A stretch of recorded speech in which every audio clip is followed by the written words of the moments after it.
Well, a barnstorming speech I'm going to show you in a moment. This from my former Brexit Party MEP colleague, Claire Fox. Of course, she's now in the House of Lords, delivering some real home truths when it comes to the state of mainstream media in the UK, when it comes to the state of the BBC. Fox tweeting herself, "I was shocked at just how complacent the speakers were. Any dissent on the idea of the BBC as a saintly institution was caricatured and ridiculed." And Claire really talking about a whole bunch of stuff in this speech, which I'm going to show you in a minute, talking about how, you know, the BBC have talked about cutting regional aspects of news while pledging 100 million quid for diversity. Talking about GB News in Parliament. Oh, I bet that went down well. Saying that it had the potential to shake up complacency on the mainstream media scene in the UK, and talking about the many, many problems facing the BBC. I'm going to show you the speech, guys. It's worth watching. Once you've watched it, do let me know in the comments below what you make of it, and do give this video a big thumbs up if you agree with what Claire has had to say. Here's the speech. My Lords, one premise of the report, which I found very stimulating, is that public service broadcasters are, to quote, struggling to achieve their mission to serve all audiences in the face of increased competition from streaming services and changing viewing habits. I think that this could identify the wrong problem and ignores the elephant in the room. There is a serious issue of broadcasters failing to serve all audiences, but I don't think it's got much to do with video on demand. I think there's a much more profound identity crisis, and I'm glad that the government's Public Service Broadcasting Advisory Panel has tried to dig a bit deeper and ask if, as has already been mentioned, the concept of public service is needed, and if so, what a modern PSB should look like. That's a bit more like it, because it seems to me that, especially in the last 5 to 6 years, there's been a growing chasm between public service broadcasters and, well, the public. And more of the public feel alienated from mainstream media and often feel that they are being done a disservice to by PSB's channels. It seems significant that we are about to see the launch of a new channel, GB News, already maligned and demonised in this place. It's being launched on June the 13th.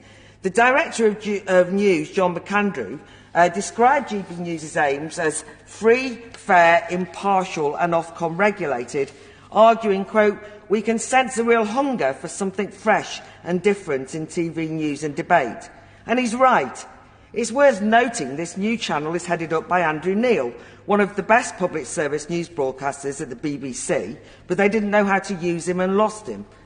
GB News is a start-up that has attracted presenters and production talents from across the PSB landscape, and a whole swathe of young producers and employees, diverse, passionate and eager to make a difference, and recruited by an enthusiasm for the project of covering stories and voices neglected by PSB channels and not recruited by some special HR-designed diversity charter.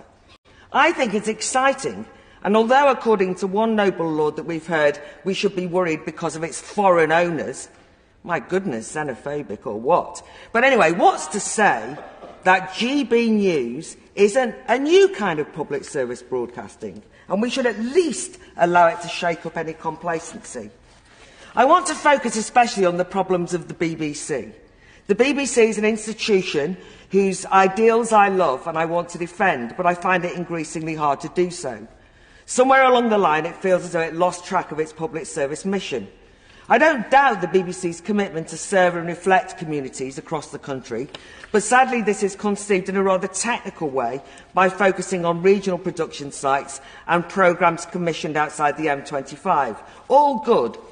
But why then, in the same month last year, did we hear of £25 million cuts to establish regional programmes, while a pledge of £100 million was made to a new diversity initiative? I worry that obsessing about a particular interpretation of diversity does not serve all audiences, but rather, and does not stress what we have in common, but rather plays on differences. My fear is that there is a balkanising of audiences going on by attempting to tailor programmes to different demographics and identity groups. It's true, this does reflect one aspect of modern Britain. the divisive and essentialising identity politics so fashionable in metropolitan echo chambers. It can lead to the crassest form of programme making. Look at how broadcasters don't so much cater for 16 to 13, 4-year-olds as chase after them, flattering and fawning to prove PSB is relevant. It's excruciating witnessing the resulting soft bigotry of low expectations. Look at the tangle Radio 3 and the Problems gets into. Add a bit of grime and rap and the audience will love us, you feel them saying. Too many in PSB seem convinced that the young are an undifferentiated blob that has the attention span of a gnat. The irony is, what the young are watching on streaming services, well, it's complex, nuanced, challenging, long-form documentaries and drama series. Another problem I have with the focus on diversity is it too often neglects diversity of opinion and thought. And even though Tim Davie, the BBC Director General, used the word impartiality 11 times in his inaugural speech, the most common complaint I hear about the BBC is that it's partial by offering a narrow worldview. The problem with the present strategy is that it assumes that a Geordie accent or a Yorkshire accent means diversity. But you can talk metropolitan orthodoxies with a northern voice, believe me. The BBC may have dumped received pronunciation, but their embrace of a suite of received opinions feels even more stifling and condescending. And often the BBC can't hear itself. It just doesn't realise it's tone deaf about diverse values and worldviews it doesn't share. And this became apparent to me personally in 2016. I was a panellist on Radio 4's Moral Maze for 20 years. I've done all the current affairs and news programmes the BBC has to offer, a bit of a BBC lovey if you want.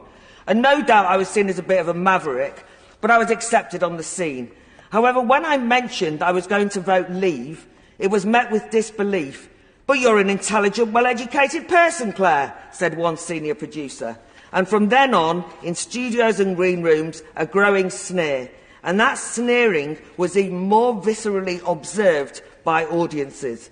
The virtually unanimous view that Brexit was a foolish, backward, inexplicable idea meant that those called public service broadcasters did not have a clue what the public were thinking and were totally shocked at a referendum result.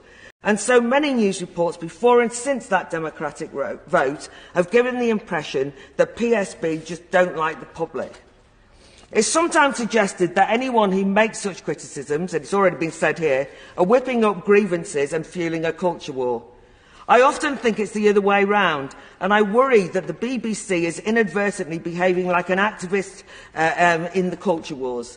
There are endless examples. The bizarre statement from Countryfile about the UK countryside being a white environment. The Rule Britannia saga at the BBC proms.